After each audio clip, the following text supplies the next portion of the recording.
चाकू लेके वो मारने की मतलब कोशिश कर रहे थे। किसको? केरला के कोच को। राजस्थान के कोच के साथ कॉलर वॉलर पकड़ के ऐसे धमकी दे रहे थे। ये पूरा टीम डिक्लेयर था और राजेश्वर राव कालवा ने वहाँ बैठे हुए थे, वो पूरे सेटिंग थी वहाँ पे, हम लोग का कुछ सुनते ही नहीं। राजेश्वर राव सर और उमेश ठाकुर सर वो वही लोग हैं जो पैसे का लेन देन करते हैं हमारी टीम को, और हम लोग को धमकी दे रहे थे कि अगर आप लोग खेलोगे तो आप लोग का करियर खत्म कर दूंगा फर्जीवाड़ा में। जूनियर नेशनल का ट्रायल हुआ था रायपुर में, वहाँ पर ऐसे प्लेयरों को लिया गया जिनको अच्छे से खेलना भी नहीं आता। टॉप 20 में मेरा नाम था और जब मेन लिस्ट आई तो उसमें मेरा नाम ही नहीं आया 12 में। फुटपाथ ट्रायल्स पे गेम करा दिया जिससे बच्चों को हमारी इंजरी हुई। और सर जो भी अंडर 19 के जो ही ट्रायल्स हुए हैं आज तक सर ऐसा कभी ट्रायल नहीं हुआ। जो लड़के दूसरे स्टेट से खेले हुए उनको वहाँ से नहीं मिला तो यहाँ आके खेल गए। जो व्यक्ति लोग इसमें जुड़े हुए हैं वो इसी तरह का टूर्नामेंट शुरू होने के पहले ही वो डिसाइड कर लेते हैं फर्स्ट कौन रहेगा, सेकंड कौन रहेगा, थर्ड कौन रहेगा। इस तरह की गतिविधियां हैं जो खेलो इंडिया को संचालित कर रहे हैं। कुलविंदर सिंह और उनकी पूरी टीम को, मैं कहूँगा पूरी गैंग को समझ जाना चाहिए कि अब बहुत हो चुका, लोग आवाज़ उठा रहे हैं। इस दर्द को शासन सिस्टम बैठे हुए लोगों को ध्यान से समझना चाहिए। हमारे ट्रायल्स हुआ ही नहीं था, हमारे को सिर्फ 2 मिनट खिलाया गया था, उसके बाद हमसे ट्रायल्स ही नहीं लिया गया। अलग से ही लग रहा था कि वो लोग पहले से बात करवा के किसी से अपना सिलेक्शन करवा रहे, मतलब पक्षपात किया गया हमारे साथ, धांधली हुई। एक पिता अपना दर्द ही व्यक्त कर सकता है, कोशिश कर सकता है, कंप्लेंट कर सकता है, सब कुछ तो किया इन्होंने। BFI फेडरेशन से ये विनती करना चाहता हूँ कि हमारा ट्रायल फिर से लिया जाए और कैमरे के निगरानी में जो भी मीडिया हो सबके निगरानी में हमारा ट्रायल लिया जाए वापस से। नमस्कार, राष्ट्रबोध में आपका स्वागत है। खेलों की नर्सरी कहा जाता रहा भिलाई को, जिस नर्सरी से कई राष्ट्रीय और अंतर्राष्ट्रीय खिलाड़ी बनकर निकले। ये बास्केटबॉल सेक्टर 1 का ग्राउंड है और कुछ प्रतिभावान खिलाड़ी हैं। 6 नेशनल करने वाले प्लेयर्स के साथ पक्षपात हुआ, उनके सिलेक्शन में जो धांधली हुई और जिस तरह से साफ तौर पर भाई भतीजावाद हुआ, प्रतिभा का गला घोटा गया। और तो और इनके लिए जब ट्रायल हो रहा था तब वहाँ ग्राउंड में गिट्टी पत्थर थे, उन्हें चोट लग रही थी। इसकी परवाह किए बिगर सिर्फ वो फलाने का रिश्तेदार है, फलाने का बेटा है तो उसका सिलेक्शन कर लिया जाए। प्राइवेट संस्थाओं के माध्यम से किस तरह से धांधली हुई, इसे समझने के लिए सीधे हम प्लेयर्स से बात करेंगे। खेलों की नर्सरी भिलाई के सेक्टर 1 ग्राउंड से। मेरा नाम राहुल है, मैं 7 साल से बास्केटबॉल खेल रहा हूँ और मैं 6 नेशनल खेला हूँ और 3 साल कैप्टन रहा हूँ छत्तीसगढ़ टीम का। छत्तीसगढ़ टीम के। हाँ, इस बार क्या हुआ? इस बार 76 नेशनल जूनियर नेशनल का ट्रायल हुआ था रायपुर में, वहाँ पर ऐसे प्लेयरों को लिया गया जिनको अच्छे से खेलना भी नहीं आता और हमारे साथ पक्षपात हुआ। मतलब आपका सिलेक्शन नहीं हुआ? हमारा सिलेक्शन आखिरी मौका था आपका? Yes sir. क्यों ऐसा हुआ, क्या लगता है आपको? आपसे क्या दुश्मनी थी? सर दुश्मनी का तो नहीं बता सकते, पर ऐसा अलग से ही लग रहा था कि वो लोग पहले से बात करवा के किसी से अपना सिलेक्शन करवा रहे, मतलब पक्षपात किया गया हमारे साथ, धांधली हुई। खिलाड़ी आमतौर पर राजनीति से दूर रहता है, भोलेपन से बात करते हैं, बहुत ज़्यादा कैमरा फ्रेंडली भी नहीं होते। एक बिटिया मेरे साथ है, बेटी बताएंगे, अपना परिचय देंगे, कितना नेशनल किया आपने? मेरा नाम जिज्ञासा सोनी है, मैं 3 नेशनल खेली हूँ और मेरा 10 तारीख को ट्रायल था। वहाँ पे पहले से ही टीम डिक्लेयर थी पर हमें एक साइड बैठा दिया गया था और उसमें हम लोग को कहा गया था कि आपका ट्रायल्स हो गया, आप घर जा सकते हैं। आपका ट्रायल हुआ ही नहीं? हमारे ट्रायल्स हुआ ही नहीं था, हमारे को सिर्फ 2 मिनट खिलाया गया था, उसके बाद हमसे ट्रायल्स ही नहीं लिया गया उसमें। और राजेश्वर राव कालवा ने एकेडमी खोल रखी है अपने राजनांदगांव पे, वो अपने बच्चों से पैसा लेते हैं और उनको नेशनल खिलाते हैं, उनको नेशनल खेलने का भी पैसा लिया जाता है। Private academy? प्राइवेट एकेडमी है वो। बेटी कितना नेशनल हुआ आपका? मैं 3 नेशनल खेली हूँ। बुरा लग रहा होगा? हाँ, मुझे बुरा लगा है और मैं SGFI में मेरा नाम आया था ट्रायल्स के लिए, इंटरनेशनल के लिए। ये बेटी जिस मासूमियत से अपने दर्द को बयां कर पा रही है, यदि भावनाओं को आप समझते हो तो ये दर्द आपको साफ साफ महसूस हो रहा होगा। मैं आदर्श कुमार भिलाई डिस्ट्रिक्ट से हूँ, मैं 3 नेशनल खेला हूँ।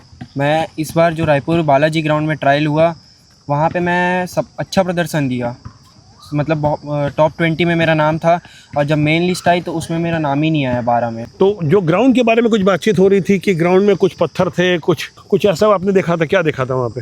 हाँ सर, जो इंफ्रास्ट्रक्चर था वो उतना ठीक ठाक नहीं था, ग्राउंड भी बहुत फिसल रहा था।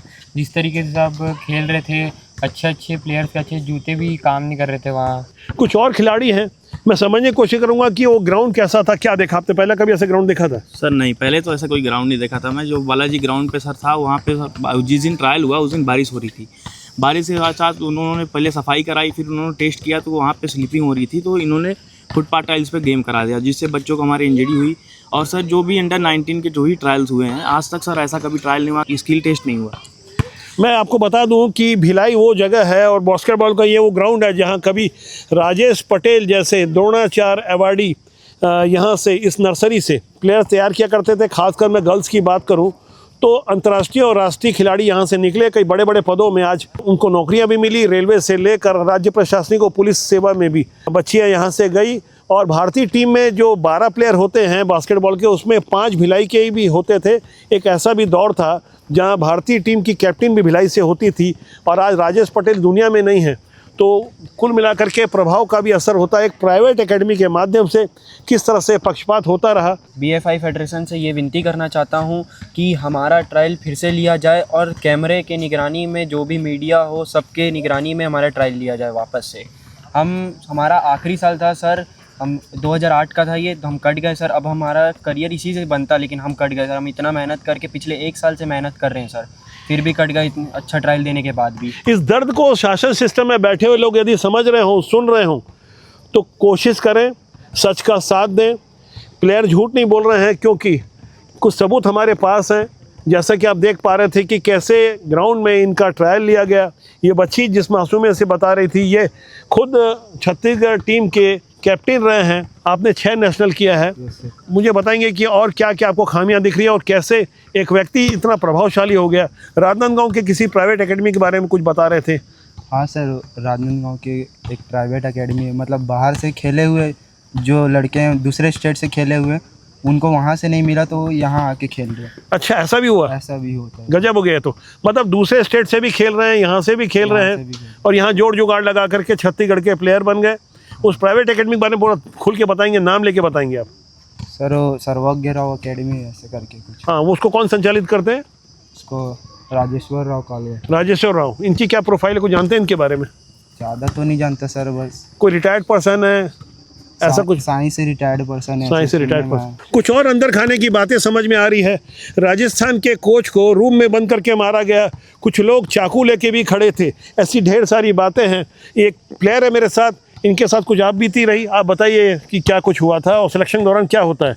सर ये जो भी काम करे थे ये राजेश्वर राव कालवा द्वारा किया गया था।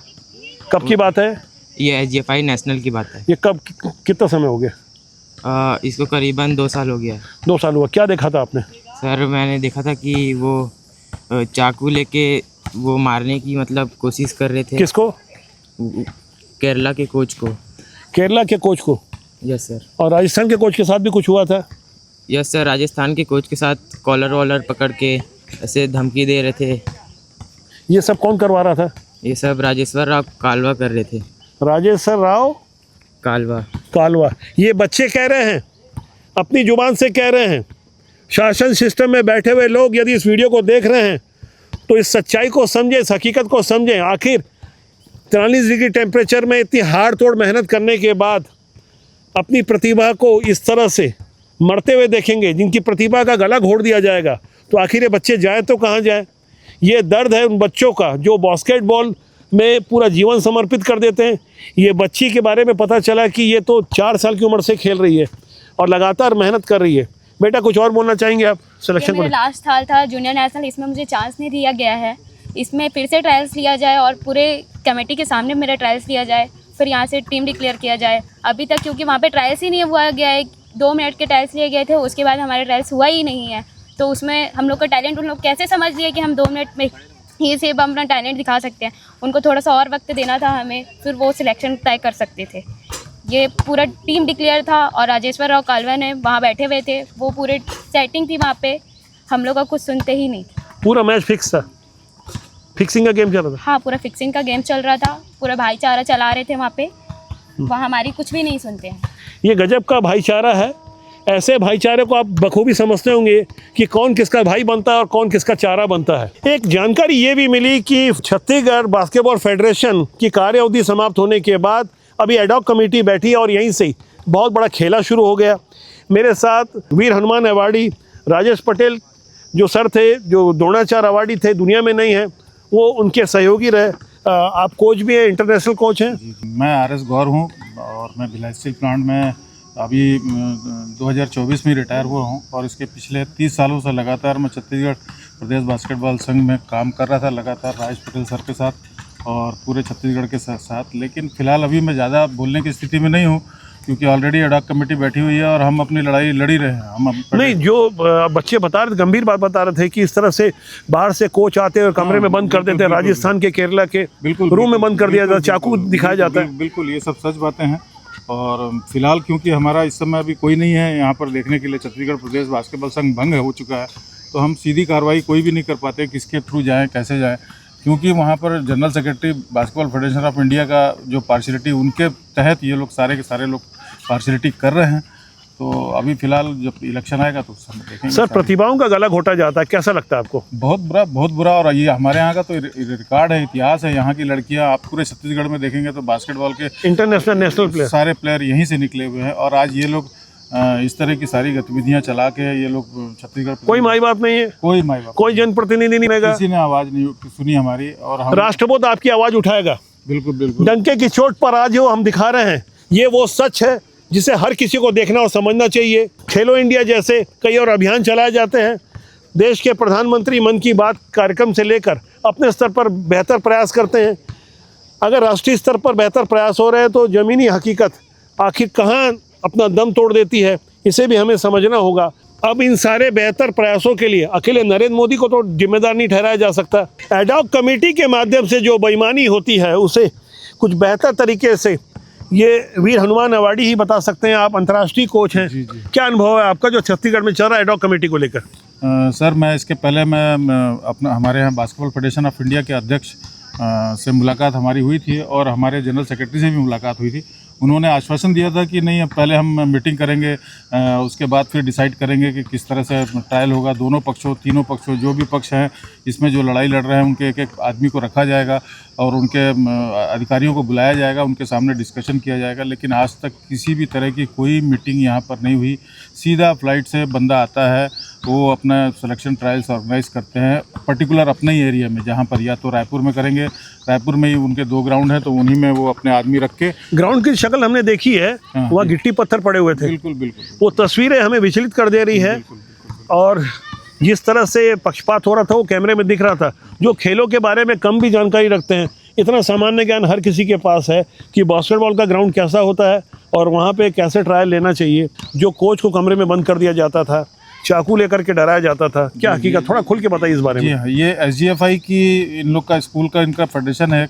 जो बंदे लोग इसमें जुड़े हुए हैं, जो व्यक्ति लोग इसमें जुड़े हुए हैं, वो इसी तरह का टूर्नामेंट शुरू होने के पहले ही वो डिसाइड कर लेते हैं फर्स्ट कौन रहेगा, सेकंड कौन रहेगा, थर्ड कौन रहेगा। इस तरह की गतिविधियां हैं जो खेलो इंडिया को संचालित कर रहे हैं। अभी एट प्रेजेंट वो वहाँ के पदाधिकारी हैं और खेलो इंडिया के सेंटर लिए हुए हैं वो लोग। सर, क्रिकेट में तो हमने सुना था कि फिक्सिंग होती है, यहाँ तो फिक्सिंग की जरूरत नहीं, यहाँ तो खुला खेल होता है। खुला सीधा आके बात करते हैं। तो आखिर पहला जो ऑर्गेनाइजर होगा वो फर्स्ट होगा और जो बाकी होंगे भैया सेकंड थर्ड आप लोग डिसाइड कर लो।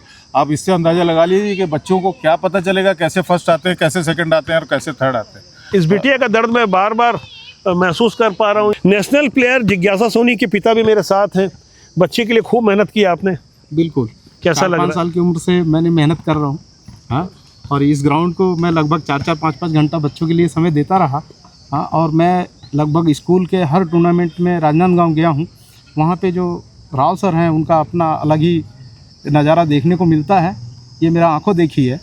हाँ, और अभी मेरी बच्ची का FSGI में हुआ था। 30 बच्चों का सिलेक्शन में उसका नाम कमेटी में था, उस सिलेक्शन टीम में। लेकिन वहाँ जाने के बाद पता चला कि लड़की को बोला गया कि टीम सिलेक्शन हो गया है, सिर्फ आपको फॉर्मेलिटी के लिए बुलाया गया है। और उसमें भी राजनांदगांव के 6 बच्चों का लिया गया है। एक पिता अपना दर्द ही व्यक्त कर सकता है, कोशिश कर सकता है, कंप्लेंट कर सकता है, सब कुछ तो किया इन्होंने। नेशनल प्लेयर शिवम यादव के साथ और भी कुछ हुआ था। शिवम, थोड़ा खोल के बताइए। सर, ये राजेश्वर राव सर और उमेश ठाकुर सर वही लोग हैं जो पैसे का लेन देन करते हैं। और हमारे साथ SGFI में हमारे साथ जब स्कूल स्टेट हुआ था SGFI का, तब हमको बोलते हैं कि अगर आप लोग खेलोगे तो आप लोग की हमारे टीम को और हम लोग को सब लोग को धमकी दे रहे थे कि अगर आप लोग खेलोगे तो आप लोग का करियर ख़त्म कर दूंगा फर्जीवाड़ा में, ऐसे बोल रहे थे। कौन बोला था ये बात? वो उमेश ठाकुर सर, उमेश ठाकुर। ये कौन है? रायपुर के कोच है बालाजी ग्राउंड। रायपुर के कोच हैं बालाजी ग्राउंड के। ये प्लेयर जो बातों को कह रहे हैं, इनके अलावा किसी कुलविंदर सिंह का नाम मेरे पास आया है जो एडॉक बॉडी के जनरल सेक्रेटरी के रूप में अभी भी पदस्थ हैं, और ये दिल्ली से आकर यहाँ पर छत्तीसगढ़ में खेल प्रतिभाओं को किस तरह से नुकसान पहुँचाने का काम कर रहे हैं। ये जानकारी मुझे प्लेयर्स ने दी। ऑफ कैमरा भी कुछ लोग बात कर रहे हैं, जो लोग ऑन कैमरा बात कर रहे हैं उन्हें तो आप देख पा रहे हैं। कुछ लोगों को डर है कि उनका करियर खराब हो जाएगा।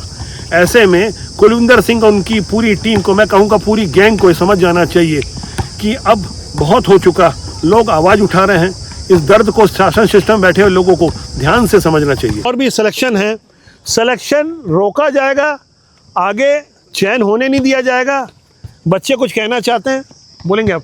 सर मैं ये कहना चाहता हूँ कि BFI फेडरेशन और हेड ऑफ कमेटी से कि जल्द से जल्द हमारा ट्रायल वापस से कराया जाए, क्योंकि हमारा नेशनल्स 22 तारीख से और टीम जो सारी टीम्स जो हैं 19 तारीख को निकलेगी। तो मेरा रिक्वेस्ट है यही चीज़ कि आप हमारा ट्रायल जल्दी से जल्दी रीशेड्यूल करवाएं। आज 12 मई को मैं शूट कर रहा हूँ, 10 दिन का समय बचा है। 22 तारीख को फिर से सिलेक्शन होना है। यदि आज कुछ पहल नहीं की गई तब तक हो सकता है और ज़्यादा न केवल देर हो जाएगी, बल्कि प्रतिभाओं को उन्हें आगे बढ़ने से रोका जाएगा। इसमें सीधा नुकसान बच्चों के भविष्य का होगा, छत्तीसगढ़ का होगा, सबसे ज़्यादा खेल भावना का नुकसान होगा। इनके दर्द को यदि आप समझ पा रहे हो, इनकी तकलीफ़ों को आप देख पा रहे हो, शासन और सिस्टम में बैठे हुए लोग कानून की यदि बात करते और कानून का पालन नहीं करवा पा रहे हैं, तो ये बड़ी दुख की बात है। शिकायतें चूँकि हुई है, उचित मंच पे शिकायत इसलिए भी नहीं हो पाती क्योंकि यहाँ ब्लैकमेल का खेल शुरू हो जाता है कि करियर तबाह कर दिया जाएगा, अभी तो तुम जूनियर हो, आगे आपको और जाना है, फेडरेशन से कौन टकराएगा। आज जो ये बातें कह पा रहे हैं वो इसलिए भी कह पा रहे हैं क्योंकि इनके पास अंतिम मौका था, जब सब कुछ लुटता हुआ दिख रहे हैं तब जाकर अपना ये दर्द बयां कर पा रहे हैं। वो सच्चाई जिसे आपको जानना समझना बहुत ज़रूरी है। राष्ट्रबोध आपका अपना जनमंच है जिसका सूत्र वाक्य है राष्ट्र सर्वोपरि। आप ध्यान से इस वीडियो को देखें और उस बदहाल ग्राउंड को भी देखें और उस चाकू वाली हकीकत को भी समझने की कोशिश करें कि आखिर पक्षपात कैसे होता है। ये हमारे भारत में हो रहा है, ये हमारे छत्तीसगढ़ में हो रहा है। ये भिलाई की प्रतिभाएं हैं जिन तक हम पहुंच पाए हैं, नामालूम ऐसे कितने और लोग हैं जिनके पास हम नहीं पहुंच पा रहे हैं, और इसी तरह से प्रतिभाओं का गला घोट दिया जाता है। इस बारे में आपकी क्या राय है, कमेंट कीजिएगा। राष्ट्रबोध का सूत्र वाक्य है राष्ट्र ही सर्वोपरि। नमस्कार।